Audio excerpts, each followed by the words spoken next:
ரத்னவாணி சமுதாய வானொலி.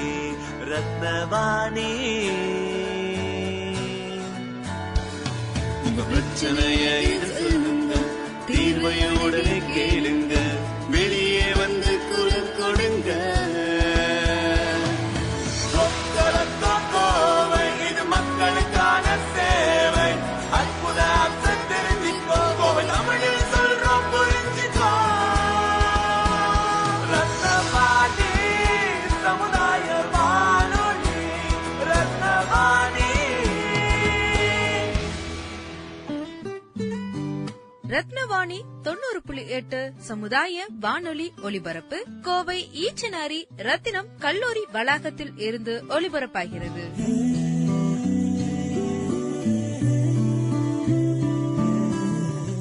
வணக்கம். ரத்தினவாணி 90.8 சமுதாய வானொலியின் ஆன்றோர்களுக்கான சிறப்பு நிகழ்ச்சி அனுபவ். வாருங்கள் வாருங்கள் நண்பர்களே, கூடுங்கள் கேளுங்கள் நண்பர்களே. வாருங்கள் வாருங்கள் நண்பர்களே, கூடுங்கள் கேளுங்கள் நண்பர்களே. இளமையில் நாம் செய்ய நினைத்ததை முதுமையில் செய்ய இயலுமே என்று. வாருங்கள் வாருங்கள் நண்பர்களே, கூடுங்கள் கேளுங்கள் நண்பர்களே. ஒன்றாய் கூடி சிந்திப்போம், கேட்போம், மகிழ்வோம். சிந்திப்போம், கேட்போம், மகிழ்வோம். இந்திய அரசாங்கத்தின் அறிவியல் மற்றும் தொழில்நுட்பத்துறை என்னும் டிபார்ட்மெண்ட் ஆஃப் சயின்ஸ் அண்ட் டெக்னாலஜியால் நிறுவப்பட்ட விக்யான் பிரசார் என்னும் துறை மற்றும் அழகப்பா பல்கலைக்கழகம் இணைந்து வழங்கும் 60 வயதிற்கு மேற்பட்ட ஆன்றோர்களை உள்ளிணைக்கும் புதுமையான சமுதாய வானொலி நிகழ்ச்சி அனுபவ்.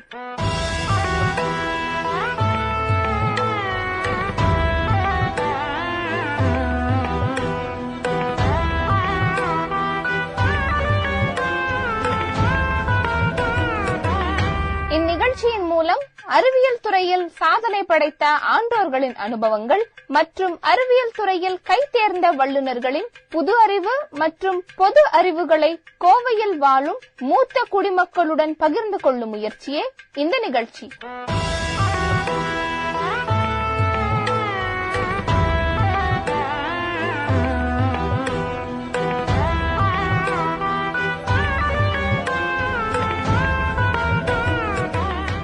இந்நிகழ்ச்சியின் ஆக்கமும் ஊக்கமும் வழங்கி வரும் திரு ஸ்ரீதர் ராமமூர்த்தி ஐயா அவர்கள் மற்றும் நிகழ்ச்சியின் ஒருங்கிணைப்பாளர் ரத்தினவாணி 90.8 சமுதாய வானொலியின் இயக்குனர் திரு முகேஷ் அவர்கள். இந்நிகழ்ச்சியை வழங்கிக் கொண்டிருக்கும் தொகுப்பாளினி நான் மனோசித்ரா. மீண்டும் ஒரு முறை அனைவரையும் இந்நிகழ்ச்சிக்கு வரவேற்கிறோம். The session over to Mr. Sridhar sir. Thank you sir.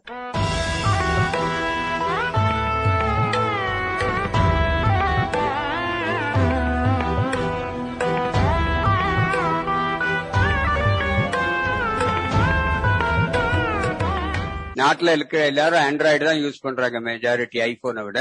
எல்லார்கிட்டயும் கூகுள் இருக்கும், எல்லார்கிட்டயும். அதனால இன்னும் ஒருத்தருடைய போன் நம்பர் தெரிஞ்சாலே, அதானே, ஒருத்தர் போன் நம்பர் தெரிஞ்சாலே கூகுள் பே வச்சா. போன் நம்பர் மட்டும் இல்ல, அந்த போன்ல இந்த கூகுள் பேயோட ஆப் டவுன்லோட் பண்ணணும். என்னோட ஆப்ல, என்னோட போன்ல கூகுள் பே ஆப் இருக்கணும், உங்க போனிலும் கூகுள் பே ஆப் இருக்கணும். நீங்க உங்க பேங்க் அக்கவுண்ட் அந்த கூகுள் பே கூட கனெக்ட் பண்ணணும். நானும் என்னோட account, bank account Google Pay கூட கனெக்ட் பண்ணணும். ரொம்ப ஈஸியா.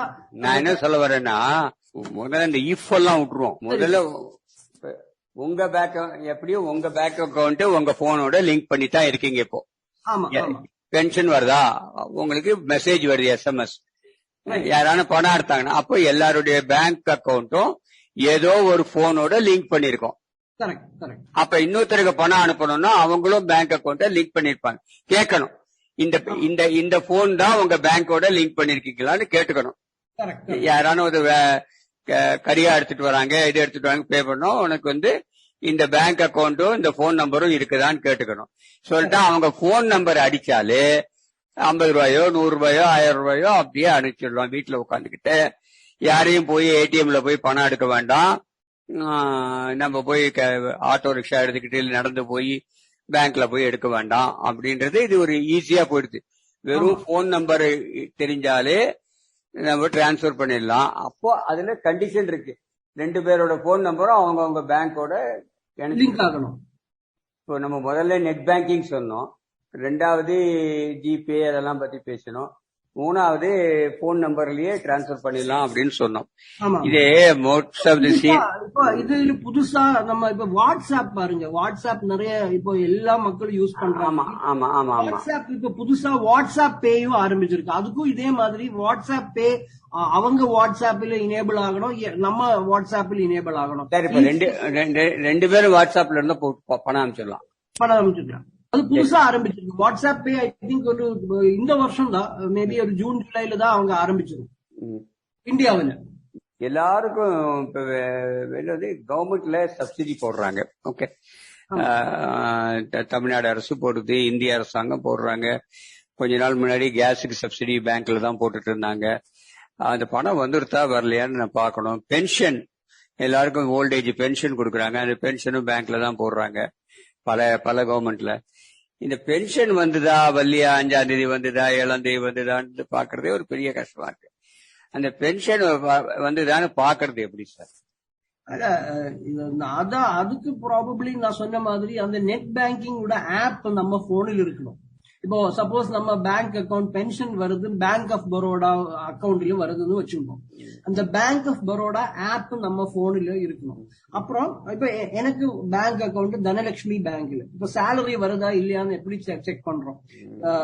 நார்மலா 3rd, 4th, 5th சேலரி வரும். அப்ப நான் இப்ப எங்க இருந்தாலும் டிஎல்பி தனலட்சுமி பேங்கோட ஆப் ஓபன் பண்ணி நம்ம கஸ்டமர் ஐடி கொடுப்போம், அப்புறம் இந்த பாஸ்வேர்டு கொடுப்போம், அப்புறம் அதுல transactions last 10 transactions, last 5 transactions அதுல பார்த்து நம்ம லொகேட் பண்ணிக்கலாம். இதுவும் ரொம்ப ஈஸியா இருக்கு. ஆனா ஒரே ஒரு விஷயம், அந்த யூபிஐக்கு ஒரே ஒரு பின் நம்பர் மட்டும் ஞாபகம் வச்சா போதும், 4 டிஜிட். இதுக்கு மேபி ஒரு கஸ்டமர் ஐடி நம்ம ஏதாவது எழுதி வைக்கணும். அப்புறம் அந்த பாஸ்வேர்டுனா 4 டிஜிட் முடியாது, கொஞ்சம் காம்ப்ளிகேட்டடா அந்த பாஸ்வேர்டு கொடுக்கணும். அது ஏதாவது ஒரு பேப்பர்ல எழுதணும். ஆனா அந்த பாஸ்வேர்டு யாருக்கும் கொடுக்க கூடாது, அது ரொம்ப ரிஸ்க். அந்த பாஸ்வேர்டு இமெயிலும் கொடுக்க கூடாது. இப்ப சப்போஸ் நம்ம ஒருத்தர் இமெயில் யூஸ் பண்ணணும்னு வச்சுக்கோங்க, this is my net banking ID, this is my password, இது இமெயில யாருக்கும் சென்ட் பண்ணக்கூடாது. ஹார்ட் காப்பி பேப்பர்ல எழுதி ஏதாவது இடத்துல பத்திரமா வைக்கணும். இமெயில் அமிச்சா ரிஸ்க், வேற யாராவது வேணும்னா அதை ஹேக் பண்ணி யூசர் ஐடி பாஸ்வேர்டு இருந்தா நம்ம பேங்க் அக்கௌண்ட்டுக்கு பிரச்சனை. அதனால அது ஒரு சேஃப்டி ப்ரிகாஷன். நம்ம நெட் பேங்கிங் இருக்கிற யூசர் நேமும் பாஸ்வேர்டும் பத்திரமா நம்ம எழுதி பிசிக்கலா ஒரு பேப்பர்ல எழுதி பத்திரமா வைக்கணும். அது மட்டும் இல்ல சார், இப்ப நிறைய போன் உனக்கு லோன் வேணுமான்னு போன் பண்றாங்க. அப்புறம் திடீர்னு போன் பண்றாங்க, உங்களோட கேஒய்சி ஆயிடுச்சு, நான் ஒரு ஓடிபி அனுப்புறேன், அதுக்கு நம்பர் கொடுங்கன்றாங்க. இதெல்லாம் கண்டு நம்ம சீனியர் சிட்டிசன் எல்லாம் பயந்து போடுறாங்க. ஐயோ, இந்த பணம் நம்ம பேங்க்ல உள்ள பணம் முழுக்க போடும் போல் இருக்கே அப்படின்ட்டு. எங்கிட்ட சொன்னா இது ஒன்னும் நம்ப கூடாது. பேங்க் நம்மளோட பேங்க் அக்கௌண்ட் கூட நம்ம அந்த பேங்க் மேனேஜர் கூட ஒரு ரிலேஷன்ஷிப் இருக்கும். கட்டாயமா அவங்க உங்களை போன் பண்ண மாட்டேன். நீங்க பேங்க்குக்கு போகும்போது அவர் சொல்லுவாங்க, சார் உங்களுக்கு கேஒய்சி பெண்டிங் இருக்கு, கொஞ்சம் எழுதி கொடுக்குறீங்களா? அவங்க சும்மா இந்த போன் மூலமா இது எல்லாமே ஃப்ராட் வேலை. Please give your password, please give your bank account number, please give your credit card number, give your KYC Reserve Bank of India regulation இருக்கு. இது எல்லாமே நம்ப கூடாது, இது எல்லாமே போய். அதனாலதான் சீனியர் சார் பிரசாந்த் சார், அதனாலதான் சீனியர் சிட்டிசன்ஸ் எல்லாம் இந்த போன்ல யூஸ் பண்ணவே பயப்படுறாங்க. எது உண்மை எது பொய்ன்னு அவங்களை எப்படி கண்டுபிடிக்கிறது? அவங்க இல்ல சார், இந்த மாதிரி போன்ல யாராவது போன் பண்ணா ஒன்னும் நம்ப கூடாது. இந்த மாதிரி அவங்க பேங்க் மேனேஜர் கேட்கவே மாட்டோம். ஏன்னா கண்டிப்பா ஒரு டைம் பேங்க்ல போனோம். இப்போ சப்போஸ் ஒன்ஸ் இன் 3 months பேங்க்ல நீங்க போறது வச்சுங்க, எல்லாமே நீங்க யூபிஐயா நெட் மூலமா பண்றதுனாலும் நீங்க பேங்க்ல அடிக்கடி போவீங்க. அப்பதான் அந்த மேனேஜர் சொல்லுவாங்க, ஏன்னா அந்த மேனேஜரும் உங்களுக்கும் ஒரு கஸ்டமர் ரிலேஷன்ஷிப் இருக்கு. அவங்க சொல்லுவாங்க, சார் உங்களுக்கு கேஒய்சி கொஞ்சம் பெண்டிங்கா இருக்கு, கொஞ்சம் கொடுக்குறீங்களா? இல்லனா இப்போ உங்களுக்கு பேங்க் லாக்கர் இருக்குன்னு வச்சுங்க, ஏதோ ஒரு பேப்பர் கொடுக்கணும், அவங்க வெயிட் பண்ணுவாங்க. நீங்க வரும்போது அவங்க சொல்லுவாங்க. இவங்க போன் பண்ணி இன்னும் யாரும் பண்றது இல்ல, அது எல்லாமே போய். அப்ப பிரசாந்த் சொல்றீங்க, ஒன்னு இந்த கடையில வாங்குறது அது வாங்குறதுன்னா போனை யூஸ் பண்ணி அந்த யூபிஐ பின் 4 நம்பர் உள்ள பின்ன வச்சு பே பண்ணிக்கோங்க. பேங்க்ல இருக்கணும்னா அதை செக் பண்ணிக்கோங்க. வேற யாருன்னா எதனா போன் பண்ணி கேட்டாங்கன்னா லோன் வேணுமான்னு கேட்டாலும் சரி, உங்களுக்கு கேவைசி இல்லைனாலும் அதெல்லாம் வேண்டான்னு சொல்லிட்டு நம்ம பேங்க்ல தான் போய் கேவைசி எல்லாம் கொடுக்கணும். நம்மளுடைய ஓடிபியோ அல்லது பின் நம்பரையோ யாருக்கும் கொடுக்க கூடாது அப்படின்ட்டு நீங்க அழுத்தமா சொல்றீங்க. சீனியர் சிட்டிசன்ஸ் சிலதை யூஸ் பண்ணட்டும், சில விஷயங்களை யூஸ் பண்ண வேண்டாம். சிலதுன்னா வெறும்னு ஒரு கரியாக கடைக்கோ இல்ல ஒரு மளிகை கடைக்கோ ஒரு மருந்துக்கோ பே பண்றத வீட்டுல உட்காந்துக்கிட்டு அவங்க போன் நம்பர்ல ஜிபேயோ பீமோ பேடிஎம் வச்சு பண்ணிக்கலாம். வேற எந்த போன் வந்தாலும் அட்டன் பண்ணாதீங்க. வேற எந்த போன் வந்தாலும் அட்டன் பண்ணாதீங்க. இது சிம்பிளா யூஸ் பண்ணிக்கங்க. பென்ஷன் வந்துதா போலையா, அந்த சப்சிடி வந்துதா போலையான்னு லைன்ல பாத்துக்கங்க. நீங்க போய் பேங்க்ல கியூல நிக்க வேண்டாம். சரி, இது தவிர மிக முக்கியமான ஒண்ணு இருக்கு சார். நாங்கெல்லாம் ரிட்டையர் ஆயிட்டு ஏதோ பிஎஃப் பணம் கொடுப்போம். அதை பேங்க்ல பிக்சட் டெபாசிட் போட்டு வச்சிருப்போம். இந்த பிக்சட் டெபாசிட் ஒரு பர்டிகுலர் டேல மெச்சூர் ஆகும். அதுக்கு போய் நேரா போய் நின்று கையெழுத்து போட்டு எக்ஸ்டெண்ட் பண்ணுன்னு சொல்லணும். ஆட்டோமேட்டிக்கா எந்த சீனியர் சிட்டிசனும் ஆட்டோமேட்டிக்கா எக்ஸ்டெண்ட் பண்ணு எழுதி கொடுக்க மாட்டான். எத்தனை நாள் உயிரோட இருப்போமோ தெரியாது. 3 வருஷத்துக்கு டெபாசிட் போட்டா 3 வருஷம் கழிச்சு ஆட்டோமேட்டிக்கா எக்ஸ்டெண்ட் பண்ணுன்னு எழுத மாட்டான். அந்த 3வது வருஷம் இவங்க போய் உட்காந்துக்கிட்டு கேவைசி கேட்டுக்கிட்டு அது எக்ஸ்பெண்ட் பண்ணணும்னாலும் சரி, இது பண்ணணும்னாலும் வெளியே கையெழுத்த போட்டுக்கிட்டு உட்காந்துருக்க வேண்டியிருக்கு. இந்த பிக்சட் டெபாசிட்ட ஆன்லைன்ல பண்றதுக்கு வழி இருக்கா? பிக்சட் டெபாசிட் கொஞ்சம் கஷ்டம். ஆனா ஏன்னா அதுக்கு தனி ஒரு அக்கவுண்ட் இருக்கும். அது மோஸ்ட்லி அவங்க பேங்க் எம்ப்ளாயிஸ்க்கு தான் அந்த நம்பரும் இதெல்லாமே இருக்கு. ஆனா இதுல வேறொரு விஷயம் இருக்கு. இப்ப சப்போஸ் உங்க பிக்சட் டெபாசிட் இன்னைக்கு மெச்சூர் ஆகுது, கோவிட்னாலயோ உங்களுக்கு போக முடியும், ஆட்டோமேட்டிக்கா எனக்கு தெரிஞ்ச அளவுக்கு இந்த பேங்க் ஆட்டோமேட்டிக்கா ரினியூ பண்ணுவாங்க. ஃபார் 10 days 15 days அப்படியே ரினியூ ஆயிட்டே இருக்கும். அதனால உங்களுக்கு அந்த இன்ட்ரெஸ்டும் கிடைக்கும். மேபி ஒரு சின்ன அமௌண்ட் தான், பட் அந்த 15 days 20 days 30 days அவங்க அது அப்படியே ஆட்டோமேட்டிக் ரினியூவல் ஆகும். அப்படிதான் அவங்க பேங்கோட டிஃபால்ட் சிஸ்டம். இப்ப சப்போஸ் நீங்க 30 daysக்கு அப்புறம் வரும்னு வச்சுக்கோ, பேங்க்குக்கு போறதுன்னு வச்சுங்க. ஏன்னா உங்களுக்கு நீங்க எழுதி இருக்கு fixed deposit maturing on this date. Suppose அப்போ உங்களுக்கு போக முடியாது, ஒரு 1 monthக்கு அப்புறம் தான் நீங்க போறதுன்னு வச்சுக்கோங்க. அப்போ அந்த 30 daysக்கு உங்களுக்கு அவங்க ஏதோ ஒரு ஆட்டோமேட்டிக் ரினியூவல் இருக்கும். அதுக்கு ஒரு சின்ன இன்ட்ரெஸ்டும் கிடைக்கும். எங்கிட்ட கேட்டா இந்த ஆன்லைனா இந்த இது கொஞ்சம் கஷ்டம். அதான் எனக்கு தெரிஞ்ச அளவுக்கு அந்த ஆன்லைனா இது பண்றது கஷ்டம். பட் ஒரு விஷயம் பண்ணலாம், பேங்க் மேனேஜரை கூப்பிட்டு சொல்லலாம், இந்த மாதிரி சார், இந்த மாதிரி என்னோட எஃப்டி இன்னைக்கு மெச்சூர் ஆகுறது, நீங்க ஒரு வேலை பண்ணுங்க, இப்ப எனக்கு வர முடியாது, நீங்க ஒரு 3 monthsக்கு அது ஒரு ரினியூ பண்ணுங்க, நான் வந்த அப்புறம் கையெழுத்து போடுறேன் அப்படின்னு சொல்லலாம். அப்ப அவங்க அது பண்ணுவாங்க ஆட்டோமேட்டிக்லி. அதான் சொல்றேன், இது ஒரு முக்கியமான விஷயம். அந்த பேங்க் மேனேஜர் பேங்க் எம்ப்ளாயிஸ் கூட ஒரு ரிலேஷன்ஷிப் இருந்தா நல்லது. எல்லா விஷயமும் நம்ம நெட்டில் பண்ண முடியாது, நான் சொன்ன மாதிரி. அதனால அந்த ரிலேஷன்ஷிப் இருந்தா அந்த விஷயம் நீங்க உங்களுக்கு போக முடியாதனால போன் பண்ணி சொல்லலாம். 3 monthsக்கு அப்புறம் எந்த வில்லேஜ்ல உள்ள எந்த பேங்க் மேனேஜரும் ஃப்ரீயா இருக்காரு உங்க போன் எடுக்கிறதுக்கு? ஃப்ரீயா இருந்து நம்ம போனை கேட்கறதுக்கு.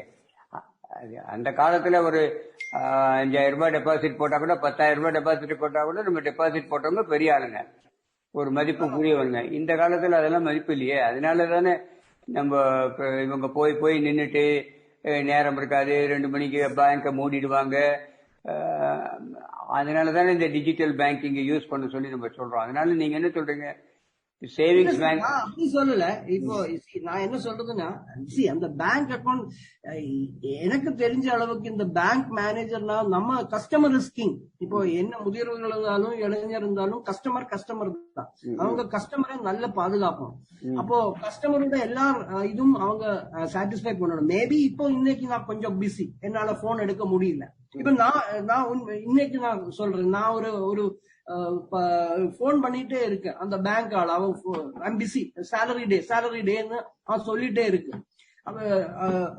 நான் என்ன சொல்லி இருக்குன்னா, சரி நீ டைம் சொல்லு, நீ எப்போ ஃப்ரீயா இருக்கும், இந்த மாதிரி எமர்ஜென்சி விஷயம்னா அவங்க கண்டிப்பா போன் எடுக்கணும். இல்லன்னா நம்ம பேங்குக்கு கம்ப்ளைண்ட் பண்ணலாம். இந்த மாதிரி I am trying the manager, எப்போ போன் பண்ணாலும் அவங்க பிஸி பிஸி பிஸின்னு சொல்றாங்க.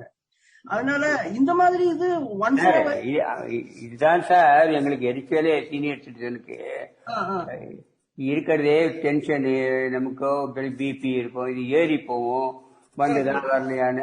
இதனாலதான் இப்போ உங்ககிட்ட கடைசி அந்த நிகழ்ச்சி முடிக்கும் போது அட்வைஸ் கேட்கறது, வயது முதிர்ந்தோர் இந்த பேங்கிங்ல எந்தெந்த விஷயங்களை அவங்க வீட்டில இருந்தே பண்ண முடியும், ஒண்ணு எந்தெந்த விஷயங்களை அவங்க கவனமாக பார்த்துக்கணும், எந்தெந்த விஷயங்கள் கிட்ட போகக்கூடாது.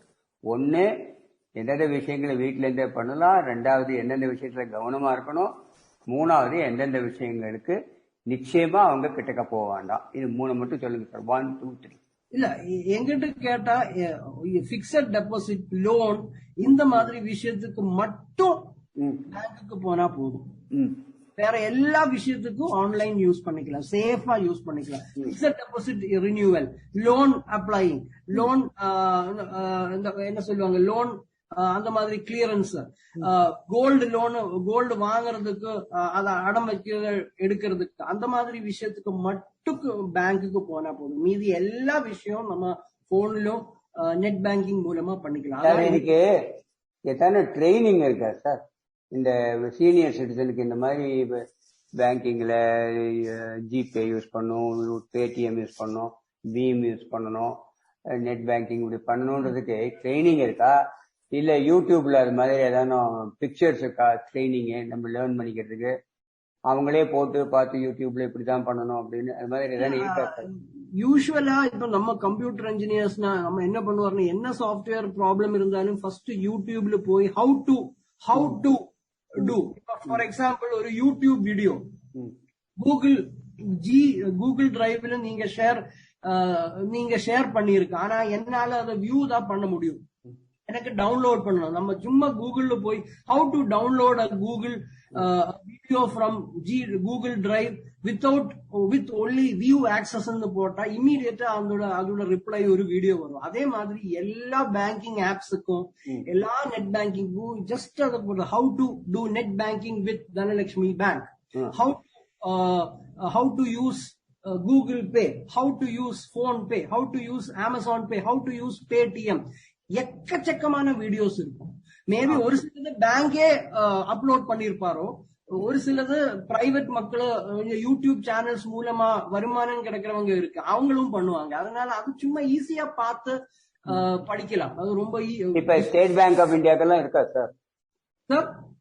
ஸ்டேட் பேங்க் ஆஃப் இந்தியால தான் பல பேர் காசு போட்டிருப்பாங்க கவர்மெண்ட் சர்வெண்ட்ஸ். ஸ்டேட் பேங்குக்கு அட்லீஸ்ட் பிரைவேட் வேற ஏதாவது வீடியோஸ் இருக்கும் ஹவு டு யூஸ். ஏன்னா மக்கள் கன்சியூமர்ஸ் போடுவாங்க how to use SBI app, how to apply for a loan, எல்லாமே ஹவு டு யூடியூப்ல எல்லாமே இருக்கு சார். ஆனா அதுக்கு தேடி கண்டுபிடிக்கணும், கரெக்டான வீடியோ தேடி கண்டுபிடிக்கணும். 10 வீடியோ வரும், கொஞ்சம் ஒரு 5 மினிட்ஸ் பார்த்து பெஸ்ட் வீடியோ யூஸ் பண்ணணும், அவ்வளவுதான். சோ பிரசாந்த், இப்போ 1/2 மணி நேரமா நீங்க எல்லாருக்கும் இதை பத்தி சொன்னீங்க. விடுவிடுன்னு நெட் பேங்கிங் சொன்னீங்க, பீம் ஆப் சொன்னீங்க, மொபைல் ஆப் சொன்னீங்க, அதுக்கப்புறம் யூடியூப் வீடியோ சொன்னீங்க. எல்லாம் கேட்டுக்கொண்டிருந்த சீனியர் சிட்டிசனுக்கு பயனுள்ளதா இருக்கும். அவங்களுக்கு எப்படி நெட் பேங்கிங் பண்ணுன்றத அவங்க கூகுள்லயே போய் யூடியூப்ல போய் அந்த வீடியோவை பார்த்து 1க்கு 2 3 வீடியோவை பார்த்து கண்டுபிடிச்சிக்கலாம். லோன் வாங்குறதுக்கும் பிக்ஸட் டெபாசிட்டுக்கு மட்டும் பேங்க்குக்கு போங்க, மற்றதெல்லாம் வீட்டிலேருந்தே பண்ணுங்க அப்படின்னு நீங்க அட்வைஸ் பண்றீங்க. இதற்கு நேரமாக இந்த அனுபவ நிகழ்ச்சி மூலமாக டிஜிட்டல் லிட்ரஸி பற்றி நீங்க பேசினதற்கு நேயர்கள் சார்பாக என்னுடைய நன்றியை தெரிவித்துக் கொள்கிறேன். வணக்கம். நன்றி.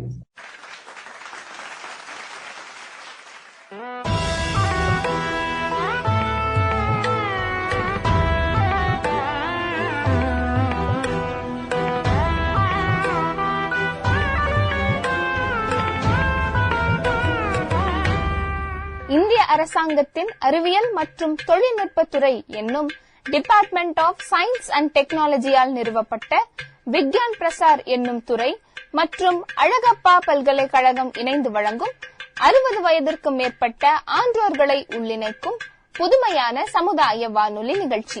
அனுபவ் என்னும் இந்நிகழ்ச்சியின் அடுத்த அத்தியாயத்தில் உங்களை சந்திக்கிறோம். நன்றி, வணக்கம். வாருங்கள் வாருங்கள் நண்பர்களே, கூடுங்கள் கேளுங்கள் நண்பர்களே. வாருங்கள் வாருங்கள் நண்பர்களே, கூடுங்கள் கேளுங்கள் நண்பர்களே. இளமையில் நாம் செய்ய நினைத்ததை முதுமையில் செய்ய இயலுமே என்று வாருங்கள் வாருங்கள் நண்பர்களே, கூடுங்கள் கேளுங்கள் நண்பர்களே. ஒன்றாய் கூடி சிந்திப்போம், கேட்போம், மகிழ்வோம், சிந்திப்போம்,